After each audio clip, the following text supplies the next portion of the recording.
ആകാശവാണി നമസ്കാരം. വാർത്തകൾ വായിക്കുന്നത് നരേന്ദ്രമോഹൻ. പ്രധാന വാർത്തകൾ.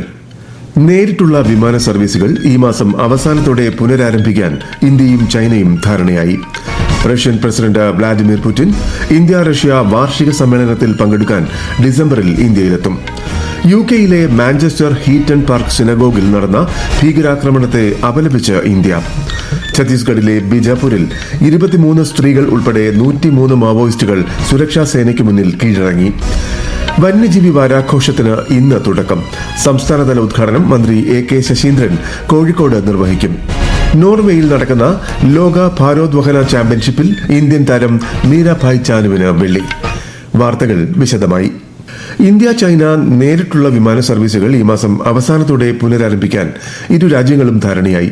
പുതുക്കിയ വ്യോമ സർവീസ് സംബന്ധിച്ച് ഇരു രാജ്യങ്ങളിലെയും വ്യോമയാന മേഖലയിലെ ഉദ്യോഗസ്ഥർ ചർച്ച നടത്തിയതായി കേന്ദ്ര വിദേശകാര്യ മന്ത്രാലയം അറിയിച്ചു. പുതിയ തീരുമാനം ഇന്ത്യ ചൈന ഉഭയകക്ഷി ബന്ധം ശക്തിപ്പെടുത്താൻ സഹായിക്കുമെന്ന് മന്ത്രാലയം വ്യക്തമാക്കി. റഷ്യൻ പ്രസിഡന്റ് വ്ളാഡിമിർ പുടിൻ വാർഷിക സമ്മേളനത്തിൽ പങ്കെടുക്കുന്നതിനായി ഈ വർഷം ഡിസംബറിൽ ഇന്ത്യയിലെത്തും. പ്രധാനമന്ത്രി നരേന്ദ്രമോദിയുമായി അദ്ദേഹം കൂടിക്കാഴ്ച നടത്തുമെന്ന് റഷ്യൻ പ്രസിഡന്റിന്റെ ഓഫീസ് അറിയിച്ചു. 2022 ആരംഭിച്ച യുക്രൈൻ സംഘർഷത്തിന് ശേഷം ഇതാദ്യമായിട്ടാണ് വ്ളാഡിമിർ പുടിൻ ഇന്ത്യ സന്ദർശിക്കുന്നതെന്നും വക്താവ് അറിയിച്ചു. യുകെയിലെ മാഞ്ചസ്റ്റർ ഹീറ്റൺ പാർക്ക് സിനഗോഗിൽ നടന്ന ഭീകരാക്രമണത്തെ ഇന്ത്യ അപലപിച്ചു. അന്താരാഷ്ട്ര അഹിംസാ ദിനത്തിൽ നടന്ന ഈ ഹീനമായ പ്രവൃത്തിയിൽ മന്ത്രാലയം ദുഃഖം രേഖപ്പെടുത്തി. ഭീകരതയിൽ നിന്നും ലോകം നേരിടുന്ന വെല്ലുവിളിയുടെ ഓർമ്മപ്പെടുത്തലാണ് ഈ ആക്രമണമെന്നും ആഗോള സമൂഹം ഇതിനെ ചെറുത്ത് തോൽപ്പിക്കണമെന്നും വിദേശകാര്യ മന്ത്രാലയം പ്രസ്താവനയിൽ പറഞ്ഞു. ഛത്തീസ്ഗഡിലെ ബിജാപൂരിൽ 23 സ്ത്രീകൾ ഉൾപ്പെടെ 103 മാവോയിസ്റ്റുകൾ സുരക്ഷാ സേനയ്ക്ക് മുന്നിൽ കീഴടങ്ങി. ഇതിൽ 49 മാവോയിസ്റ്റുകളെ പിടികൂടുന്നവർക്ക് 1,06,00,000 രൂപയിലധികം പാരിതോഷികം പ്രഖ്യാപിച്ചിരുന്നു. ഇതോടെ ബിജാപൂർ ജില്ലയിൽ ഈ വർഷം കീഴടങ്ങിയ മാവോയിസ്റ്റുകളുടെ എണ്ണം 410 ആയി. വിദേശകാര്യമന്ത്രി S ജയശങ്കറും കേന്ദ്രമന്ത്രി രാംമോഹൻ നായിഡു കിഞ്ചരാപ്പുവും വ്യോമയാന മേഖലയിലെ ഉദ്യോഗസ്ഥരുമായി ന്യൂഡൽഹിയിൽ ഉന്നതതല യോഗം ചേർന്നു. എയർബസ്, ഇൻഡിഗോ എന്നിവയുടെ ഉന്നത ഉദ്യോഗസ്ഥർ യോഗത്തിൽ പങ്കെടുത്തു. രാജ്യത്തെ വ്യോമയാന മേഖലയെ ശക്തിപ്പെടുത്തുന്നതിലും ഇന്ത്യ യൂറോപ്പ് സാമ്പത്തിക ബന്ധം കൂടുതൽ ആഴത്തിലാക്കുന്നതിനെക്കുറിച്ചും യോഗം ചർച്ച ചെയ്തു.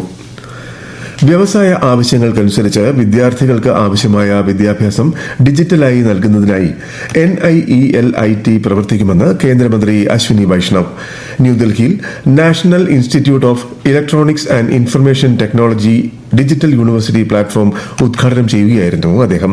ഉയർന്ന നിലവാരമുള്ള ഡിജിറ്റൽ വിദ്യാഭ്യാസം ജനാധിപത്യവൽക്കരിക്കുന്നതിനാണ് ഈ പ്ലാറ്റ്ഫോം രൂപകൽപ്പന ചെയ്തിരിക്കുന്നതെന്നും ശ്രീ അശ്വിനി വൈഷ്ണവ് പറഞ്ഞു. The focus of NIELIT Digital University will be to give the education which is needed by the industry. NIELIT will start discussing with the industry participants, and about 500 industries will be selected by NIELIT for preparing the courses which are in line with what the students would like to have, so that they become absolutely aligned with the industry's requirements. 2025-26 kharif പരുത്തി സീസണിലേക്ക് കുറഞ്ഞ താങ്ങുവില നിശ്ചയിക്കുന്നതിനുള്ള സമഗ്ര അവലോകന യോഗം നടന്നു. കേന്ദ്ര textiles മന്ത്രാലയം സെക്രട്ടറിയുടെ നേതൃത്വത്തിലായിരുന്നു യോഗം.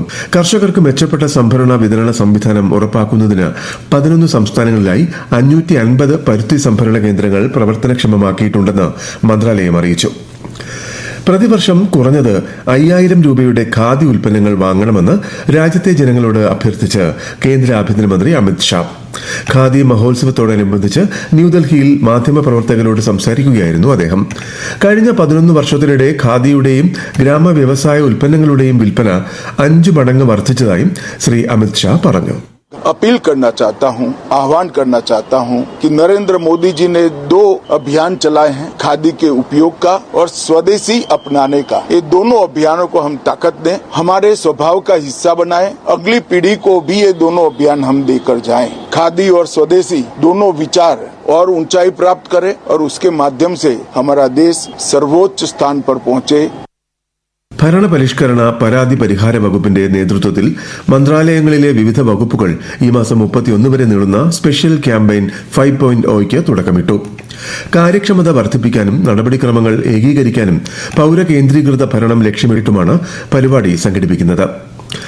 പ്രധാനമന്ത്രി നരേന്ദ്രമോദി ആകാശവാണിയിലൂടെ ജനങ്ങളുമായി ആശയങ്ങൾ പങ്കുവയ്ക്കുന്ന പ്രതിമാസ റേഡിയോ പ്രഭാഷണ പരിപാടിയായ മൻ കി ബാത്തിന് ഇന്ന് 11 വയസ്സ്.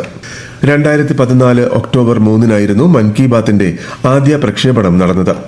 അമേരിക്കൻ പ്രസിഡന്റായിരുന്ന ബരാക് ഒബാമ ഉൾപ്പെടെയുള്ള നിരവധി പ്രമുഖർ മൻ കി ബാത് പരിപാടിയിൽ അതിഥികളായി എത്തിയിരുന്നു. ജനങ്ങളിൽ നിന്നും നേരിട്ട് നിർദ്ദേശങ്ങളും അഭിപ്രായങ്ങളും സ്വീകരിക്കുന്നതിനുള്ള സംവിധാനവും ഒരുക്കിയിട്ടുണ്ട്. ഈ വാർത്തകൾ ആകാശവാണിയിൽ നിന്ന്. ആകാശവാണി വാർത്തകളും വാർത്താ അധിഷ്ഠിത പരിപാടികളും All India Radio news Thiruvananthapuram YouTube ചാനലിലും @All India Radio news Thiruvananthapuram Facebook പേജിലും AIR ന്യൂസ് _ തിരുവനന്തപുരം ഇൻസ്റ്റഗ്രാം അക്കൌണ്ടിലും @AIR ന്യൂസ് _ TVM X ഹാൻഡിലും ലഭ്യമാണ്. പുതുതലമുറ GST പരിഷ്കാരങ്ങൾ സമൂഹത്തിലെ എല്ലാ ജനവിഭാഗങ്ങൾക്കും ഒരുപോലെ പ്രയോജനകരമാകുന്നു. ഇന്ത്യയുടെ പരോക്ഷ നികുതി സമ്പ്രദായം ലളിതമാക്കുന്നതിനുള്ള സുപ്രധാന ചുവടുവയ്പ്പാണ് ഇത്. സ്റ്റേഷനറി ഇനങ്ങൾക്ക് സർക്കാർ പ്രഖ്യാപിച്ച ഇളവുകൾ വിദ്യാർത്ഥികൾക്കും ചില്ലറ വ്യാപാരികൾക്കും ഏറെ സഹായകമാണ്. നോട്ട്ബുക്കുകൾ, ഗ്രാഫ് ബുക്കുകൾ, പെൻസിലുകൾ ഉൾപ്പെടെയുള്ള സാധനങ്ങളെ 12% സ്ലാബിൽ നിന്നും ഒഴിവാക്കിയിട്ടുണ്ട്. നോർവേയിൽ നടക്കുന്ന ലോക ഭാരോദ്വഹന ചാമ്പ്യൻഷിപ്പിൽ ഇന്ത്യൻ താരം മീരാഭായ് ചാനുവിന് വെള്ളി മെഡൽ. വനിതകളുടെ 48 കിലോഗ്രാം വിഭാഗത്തിലാണ് മെഡൽ നേട്ടം. ഈ മാസം 11-ന് അവസാനിക്കുന്ന ലോക ചാമ്പ്യൻഷിപ്പിൽ ഇന്ത്യയിൽ നിന്നും 14-അംഗ സംഘമാണ് പങ്കെടുക്കുന്നത്.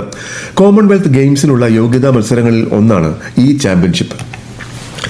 ന്യൂഡൽഹിയിൽ നടക്കുന്ന 12ാമത് ലോക പാരാ അത്ലറ്റിക്സ് ചാമ്പ്യൻഷിപ്പിൽ ഇന്ത്യക്ക് 2 മെഡലുകൾ കൂടി.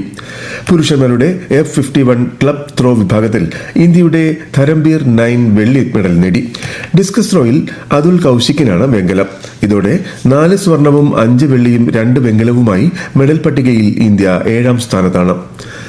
വന്യജീവി വാരാഘോഷത്തിന്റെ സംസ്ഥാനതല ഉദ്ഘാടനം മന്ത്രി AK ശശീന്ദ്രൻ ഇന്ന് കോഴിക്കോട് ചേളന്നൂരിൽ നിർവഹിക്കും. വനം വന്യജീവി വകുപ്പിന്റെ നേതൃത്വത്തിൽ ഈ മാസം 8 വരെയാണ് വാരാഘോഷം. 28ാം ഓണദിനമായ ഇന്ന് ഓച്ചിറയിൽ പ്രസിദ്ധമായ കാളകെട്ടുത്സവം നടക്കും. ചെറുതും വലുതുമായ കെട്ടുകാളകളെ വൈകിട്ട് പരബ്രഹ്മ സന്നിധിയിലേക്ക് എഴുന്നള്ളിക്കും. വിശദാംശങ്ങളുമായി ആകാശവാണി കൊല്ലം ജില്ലാ പ്രതിനിധി നീരജ് ലാൽ. 52 കരകളിലെ വിവിധ കാളമൂടുകളിൽ കാളകെട്ട് സമിതികളുടെ നേതൃത്വത്തിൽ കെട്ടിയുണ്ടാക്കിയ 200-ലധികം കാളരൂപങ്ങളാണ് സന്ധ്യയോടെ പടനിലത്തെത്തുക. കുഞ്ഞൻ കെട്ടുകാളകൾ മുതൽ 72 അടി വരെ ഉയരമുള്ള കെട്ടുകാളകൾ വരെ മികച്ച രീതിയിൽ അണിയിച്ചൊരുക്കി എഴുന്നള്ളിക്കുന്നതിന്റെ ഉത്സാഹത്തിലാണ് കാളകെട്ട് സമിതികൾ. 24 വനിതാ കാളകെട്ട് സമിതികളും ഇത്തവണ കാളരൂപങ്ങൾ എഴുന്നള്ളിക്കുന്നുണ്ട്. ദേശീയപാത 66-ൽ കരുനാഗപ്പള്ളി മുതൽ കായംകുളം വരെ ഗതാഗത ക്രമീകരണം ഏർപ്പെടുത്തും. ദാദാ സാഹിബ് ഫാൽക്കെ പുരസ്കാരം നേടിയ മോഹൻലാലിനെ ആദരിക്കുന്ന മലയാളം വാനോളം ലാൽ സലാം പരിപാടി നാളെ തിരുവനന്തപുരത്ത് നടക്കും. സെൻട്രൽ സ്റ്റേഡിയത്തിൽ നടക്കുന്ന പരിപാടിയിൽ മുഖ്യമന്ത്രി പിണറായി വിജയൻ സംസ്ഥാന സർക്കാരിനു വേണ്ടി ശ്രീ മോഹൻലാലിനെ ആദരിക്കും. പൊതുജനങ്ങൾക്ക് പ്രവേശനം സൌജന്യമായിരിക്കും. ഇന്ത്യ വെസ്റ്റ് ഇൻഡീസ് 1-ാം ക്രിക്കറ്റ് ടെസ്റ്റിന്റെ 1-ാം ഇന്നിംഗ്സ് ഇന്ത്യ ഇന്ന് പുനരാരംഭിക്കും. 1-ാം ദിനം കളി അവസാനിക്കുമ്പോൾ ഇന്ത്യ 2 വിക്കറ്റ് നഷ്ടത്തിൽ 121 റൺസ് എന്ന നിലയിലാണ്. ടോസ് നേടി ബാറ്റിംഗ് തിരഞ്ഞെടുത്ത വെസ്റ്റ് ഇൻഡീസ് ആദ്യ ഇന്നിംഗ്സിൽ 162 റൺസിന് പുറത്താവുകയായിരുന്നു. പരമ്പരയിലെ 2ാമത്തെ ടെസ്റ്റ് മത്സരം ഈ മാസം 10 മുതൽ ഡൽഹിയിൽ നടക്കും. ഇന്ത്യയ്ക്കായി മുഹമ്മദ് സിറാജ് 4 വിക്കറ്റും ജസ്പ്രീത് ബുംറ 3 വിക്കറ്റും വീഴ്ത്തി. കോഴിക്കോട് ഇന്നലെ ആരംഭിച്ച സൂപ്പർ ലീഗ് കേരള ഫുട്ബോൾ 2ാം സീസണിലെ ഉദ്ഘാടന മത്സരത്തിൽ ആതിഥേയർക്ക് വിജയത്തുടക്കം. ആതിഥേയരായ കാലിക്കറ്റ് FC 1-നെതിരെ 2 ഗോളുകൾക്ക് ഫോഴ്സ കൊച്ചിയെ തോൽപ്പിച്ചു. ഇന്ന് മലപ്പുറം മഞ്ചേരിയിൽ നടക്കുന്ന കളിയിൽ Malappuram football club Thrissur magic FCയെ നേരിടും. രാത്രി 7:30-നാണ് മത്സരം. കേരള അന്താരാഷ്ട്ര മീഡിയ ഫെസ്റ്റിവലിന് സേവ് ഗാസ സംഗമത്തോടെ സമാപനം. ഇന്നലെ വൈകിട്ട് തിരുവനന്തപുരം മാനവീയം വീഥിയിൽ സംഘടിപ്പിച്ച സേവ് ഗാസ സംഗമത്തിൽ മുതിർന്ന മാധ്യമപ്രവർത്തകരും രാഷ്ട്രീയ സാംസ്കാരിക പ്രവർത്തകരും ഫെസ്റ്റിവൽ ഡെലിഗേറ്റുകളും മാധ്യമ വിദ്യാർത്ഥികളും പൊതുജനങ്ങളും അടക്കം 100-ലധികം പേർ പങ്കെടുത്തു. പ്രധാന വാർത്തകൾ വീണ്ടും. നേരിട്ടുള്ള വിമാന സർവീസുകൾ ഈ മാസം അവസാനത്തോടെ പുനരാരംഭിക്കാൻ ഇന്ത്യയും ചൈനയും ധാരണയായി. Russian president Vladimir Putin India-Russia വാർഷിക സമ്മേളനത്തിൽ പങ്കെടുക്കാൻ ഡിസംബറിൽ ഇന്ത്യയിലെത്തും. UK-യിലെ മാഞ്ചസ്റ്റർ ഹീറ്റൺ പാർക്ക് സിനഗോഗിൽ നടന്ന ഭീകരാക്രമണത്തെ അപലപിച്ച് ഇന്ത്യ. ഛത്തീസ്ഗഡിലെ ബിജാപൂരിൽ 23 സ്ത്രീകൾ ഉൾപ്പെടെ 103 മാവോയിസ്റ്റുകൾ സുരക്ഷാ സേനയ്ക്ക് മുന്നിൽ കീഴടങ്ങി. വന്യജീവി വാരാഘോഷത്തിന് ഇന്ന് തുടക്കം. സംസ്ഥാനതല ഉദ്ഘാടനം മന്ത്രി AK ശശീന്ദ്രൻ കോഴിക്കോട് നിർവഹിക്കും. നോർവേയിൽ നടക്കുന്ന ലോക ഭാരോദ്വഹന ചാമ്പ്യൻഷിപ്പിൽ ഇന്ത്യൻ താരം മീരാഭായ് ചാനുവിന് വെള്ളി. വാർത്തകൾ കഴിഞ്ഞു. അടുത്ത വാർത്താ പ്രക്ഷേപണം ഉച്ചയ്ക്ക് 12:30.